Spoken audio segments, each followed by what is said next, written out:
Hey guys, welcome to indianCoding.com। इस lecture में हम बात करेंगे एआई मैट्रिक्स के बारे में। मैट्रिक्स क्या होती है, एआई के अंदर कौन सी कैसे यूज़ होती है और मैट्रिक्स किस टाइप की होती है। ठीक है, तो मैट्रिक्स जैसा कि मैंने आपको लास्ट लेक्चर्स में बताया था कि मैट्रिक्स जो है एक तरह का 2D एरे होता है। ठीक है, ये सेट ऑफ नंबर्स होता है और रेक्टेंगुलर एरे माना जाता है। इसके अंदर क्या है, रोज और कॉलम्स दोनों चीज़ें आती हैं, तभी इसे 2D एरे माना जाता है। ठीक है, तो आगे चलते हैं कि मैट्रिक्स कितने टाइप की होती है और कैसे कैसे होती है। सबसे पहले आती है स्क्वायर मैट्रिक्स। स्क्वायर मैट्रिक्स क्या होती है कि स्क्वायर मैट्रिक्स, जैसे स्क्वायर से आपको नाम से पता चल रहा होगा कि स्क्वायर होती है। ठीक है, अब इसके अंदर क्या होता है कि जितने रोज होते हैं उतने ही कॉलम्स होते हैं। ठीक है, अगर आपने एक रो लिया तो कॉलम भी एक होगा, दो लिए तो दो होंगे, तीन हो तो तीन होंगे, दोनों ही। ठीक है, अब एग्जाम्पल में जैसे आपको नीचे मैट्रिक्स कुछ मैट्रिक्स दिख रहे होंगे जिसमें फर्स्ट मैट्रिक्स है जिसके अंदर 4 है, सिंगुलर वैल्यू है इसके अंदर, मतलब आप मान सकते हो कि इसके अंदर एक ही रो है और एक ही कॉलम है। ठीक है, फिर उसके बाद आगे चलते हैं। आगे फिर उसके बाद आती है डायगोनल मैट्रिक्स। ठीक है, डायगोनल मैट्रिक्स जैसे नाम से पता चल रहा हो, डायगोनल का मतलब आप जानते ही हैं सारे की कुछ चीज़ जब टेढ़ी रखी होती है उसे डायगोनल बोलते हैं। इसके अंदर क्या होता है कि जो वैल्यूज़ हैं, नॉर्मल वैल्यूज जीरो होती हैं, बट सारी जो वैल्यूज़ होती हैं डायगोनल में रखी जाती हैं। जैसे आपको फर्स्ट में दिख रहा होगा 2 - 1 6, तो डायगोनल के अंदर तो आपके वैल्यूज़ हैं बट बाकी जो एंट्रीज हैं वो होंगी जीरोस। ठीक है, तो इसे बोलते हैं डायगोनल मैट्रिक्स। फिर आगे चलते हैं हम। फिर आती है स्केलर मैट्रिक्स। स्केलर मैट्रिक्स भी एक तरह से डायगोनल मैट्रिक्स ही होती है, बट इसके अंदर क्या कंडीशन होती है कि जो इसके डायगोनल एंट्रीज हैं, डायगोनल के अंदर जो भी आप वैल्यूज डाल रहे हो वो सेम होंगी। या तो सारी वैल्यूज 1 होंगी, सारी वैल्यूज 2 होंगी, 3 होंगी, एक्स होंगी, वाई होंगी, कुछ भी होंगी। ठीक है, तो ये हो जाती है स्केलर मैट्रिक्स। फिर उसके बाद आती है आइडेंटिटी मैट्रिक्स। अब यहाँ पे आपको देखने में लग रहा हो कि स्केलर और आइडेंटिटी में डिफरेंस क्या है, दोनों सेम ही तो है। बट इसमें डिफरेंस ये है कि स्केलर के अंदर आपकी जो वैल्यू है वो कुछ भी हो सकती है, वो 2 3 4 5 कुछ भी हो सकती है, बट सेम होनी चाहिए।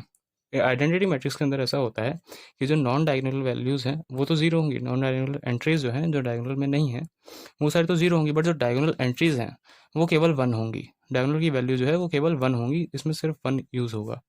ठीक है, अब वो आप उसमें 2 रो 2 कॉलम लो, 3 रोज 3 कॉलम लो, 4 रोज 4 कॉलम लो, लेकिन केवल 1 होंगी उसकी डायगोनल की वैल्यूज़। फिर आगे चलते हैं। फिर आती है जीरो मैट्रिक्स। जीरो मैट्रिक्स जैसा कि आपको नाम से पता चल रहा होगा, जीरो है तो मतलब इसके अंदर क्या होता है कि इसके जितने भी वैल्यूज़ होती हैं अंदर वो सिर्फ जीरो होती है। इसके अंदर केवल जीरो होता है, इसलिए इसे जीरो मैट्रिक्स बोला जाता है। ठीक है, तो इन टाइप्स के अलावा एक टाइप और होता है मैट्रिक्स का, जो कि है नेगेटिव मैट्रिक्स। इसके अंदर क्या होता है कि नेगेटिव मैट्रिक्स, आपको कन्फ्यूजन होगा कि नेगेटिव मैट्रिक्स के अंदर क्या होता है। जैसे जीरो मैट्रिक्स के अंदर जीरो है तो नेगेटिव के अंदर सारी वैल्यूज़ नेगेटिव होंगी। ठीक है, बट ऐसा नहीं होता। इसकी जगह क्या होता है नेगेटिव मैट्रिक्स के अंदर, जो अंदर की जो वैल्यू है वो कुछ भी हो सकती है, वो माइनस प्लस कुछ भी हो सकती है, दोनों चीज़ें हो सकती है कि उसके अंदर माइनस की वैल्यूज़ भी हैं और प्लस की वैल्यूज़ भी हैं। बट जो होल जो मैट्रिक्स है, पूरी मैट्रिक्स है, उसके बाहर के साइन लगा है। और उसके बाहर कोई साइन नहीं है तो मतलब वो तो पॉजिटिव मैट्रिक्स हो गई, नॉर्मल मैट्रिक्स हो गई। बट अगर उसके बाहर माइनस का नेगेटिव साइन लगा हुआ है तो वो होती है minus matrix, sorry negative matrix. ठीक है, मान के चलिए आपने एक मैट्रिक्स बनाई, उसके अंदर आपने कुछ भी वैल्यूज़ डाल दी अपनी पसंद से, प्लस माइनस दोनों तरह की वैल्यूज़ डाल दी। अब आप उसे क्या करोगे, किसी लेटर से रिप्रेजेंट करोगे। तो मान के चलते हैं हमने उस मैट्रिक्स को एम से रिप्रेजेंट किया। ठीक है, अब अभी तक ये पॉजिटिव मैट्रिक्स है। ठीक है, बट आपने क्या किया, सोचा कि इसको नेगेटिव मैट्रिक्स कैसे बनाए। तो आपने जो मैट्रिक्स बनाई उस मैट्रिक्स के बाहर एक साइन लगा दिया नेगेटिव का, माइनस का साइन लगा दिया, और यहाँ पे जो एम है वो भी माइनस हो गया। तो इससे क्या होगा कि आपकी जो मैट्रिक्स है वो बन गई आपकी नेगेटिव मैट्रिक्स। तो इसका क्या मतलब है कि जो पूरी मैट्रिक्स है अंदर उसके कैसी भी वैल्यूज हो उससे मतलब नहीं है, बाहर उसके नेगेटिव जो जो पूरी जो मैट्रिक्स है वो नेगेटिव होती है। ठीक है, अब इसमें क्या होता है कि जैसे नेगेटिव मैट्रिक्स है और अंदर आपके कुछ नेगेटिव एंट्रीज भी है और पॉजिटिव एंट्रीज भी है, तो आपका जो नेगेटिव साइन है, माइनस का साइन है, वो अंदर की एंट्रीज से मल्टीप्लाई होगा।